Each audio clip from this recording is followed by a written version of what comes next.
Hey, what's up, fellas?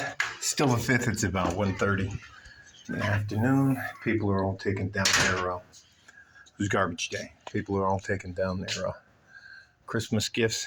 I'm going to talk to you a little bit about an issue. I already did the update on what's going on here in El Paso, so hopefully that's not a surprise, but bad guys are doing bad things down here, which is pretty much just the way it goes. So all that to be said, I'm going to offer you some more unsolicited advice on how,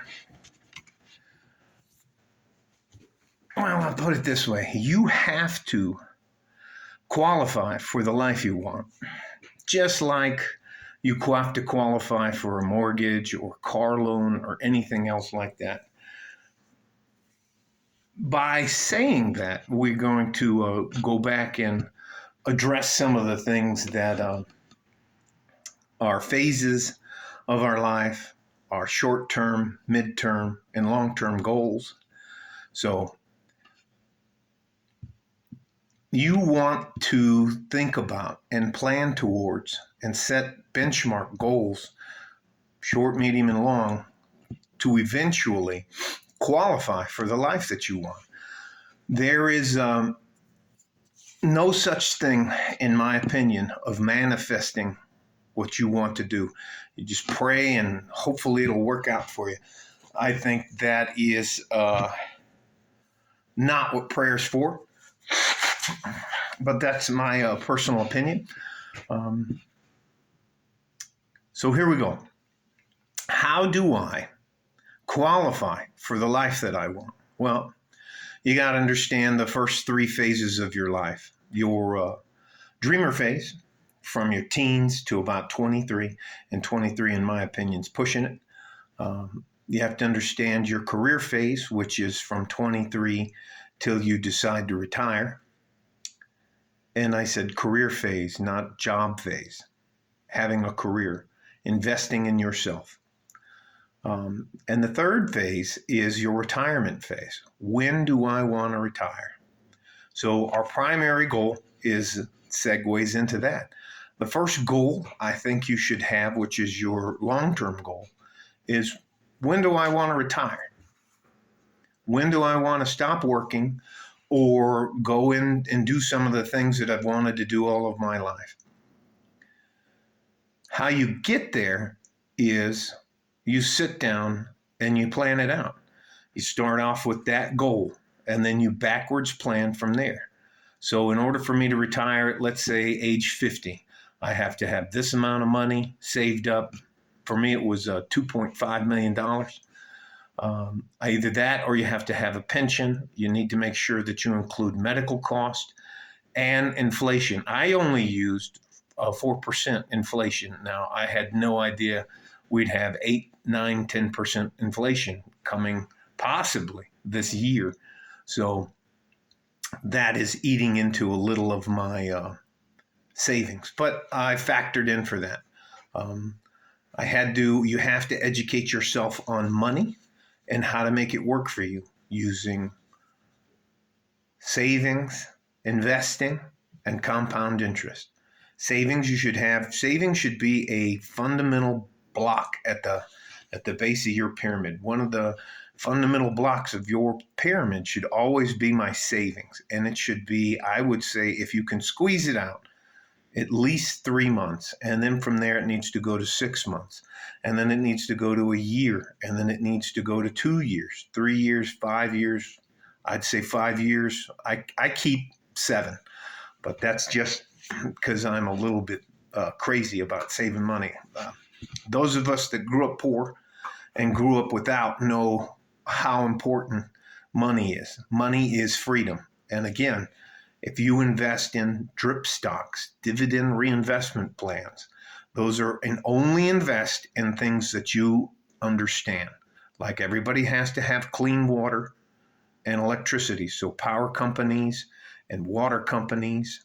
And I try to pick the power companies and the water companies that are based around major metropolis, major cities, big cities.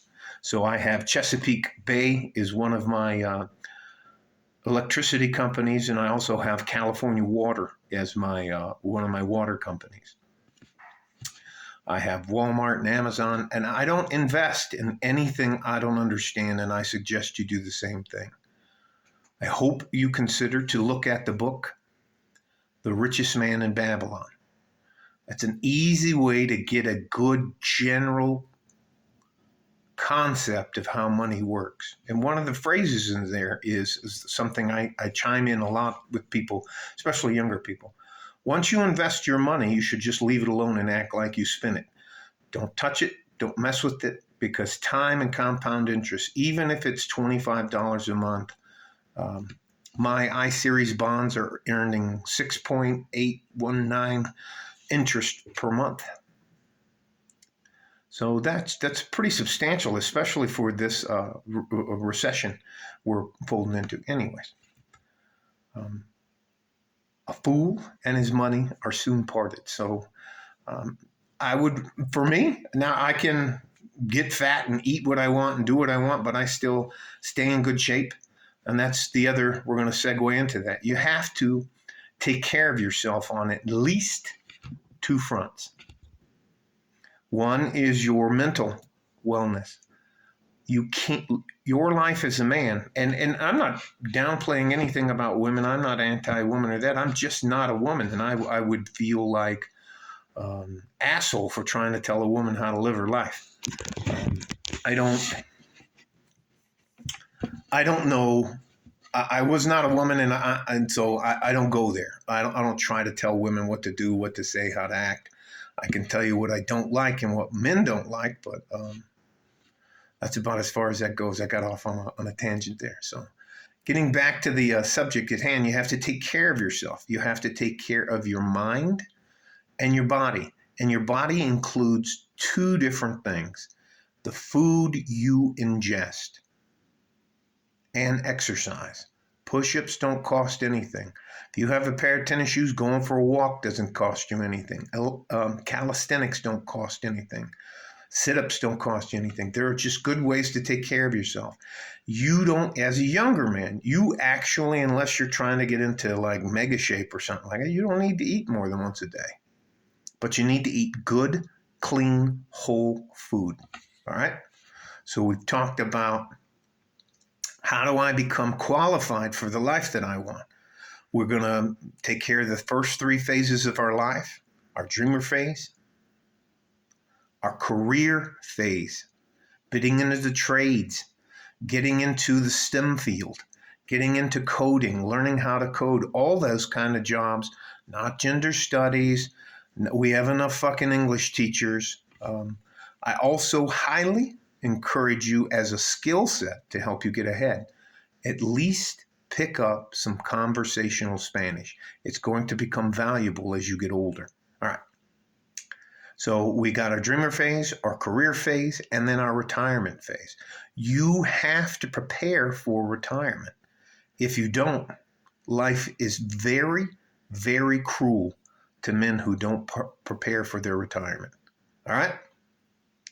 That's it for now. This is probably way longer than I thought it was going to be.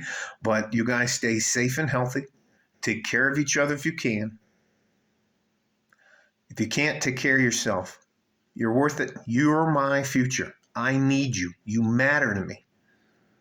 Like a fart in a G-string from West Texas, El Paso. I'm out of here. Bye-bye.